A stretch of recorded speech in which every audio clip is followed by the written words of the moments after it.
সাজ্জাদ শেখ, বাবার নাম মনীষ শেখ। নিয়ত মারধর করতেছে, উল্টোপাল্টা ব্যবহার করতেছে, আমার কাছে টাকা চাচ্ছে।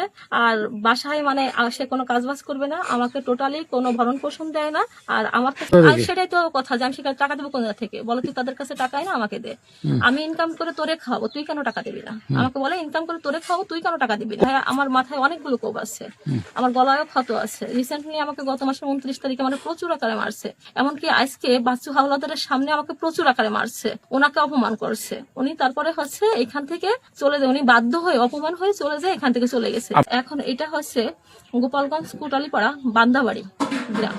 আমার জীবন তো নষ্ট হয়েছে। আমি যদি ভিক্ষা করেও খাই বা বাসায় কাজ করেও খাই, আমি এই জীবন থেকে মুক্তি চাই। এই ছেলেটার কাছ থেকে আমি মুক্তি চাই স্যার। আমি এতদিন পর্যন্ত ওই ছেলেটা আমি পরের বাসায় কাজ করে খাওয়াইলেও আমি ওকে খাওয়াইছি, কিন্তু ওর মা বাবা ভাই বোন কারো কাছে আমাকে কেউ 1 কেজি চাল দিয়ে সাহায্য করে না, বা আমাকে কেউ এক পর্যন্ত একটা জামা প্যান্ট দিয়েও সাহায্য করেনি।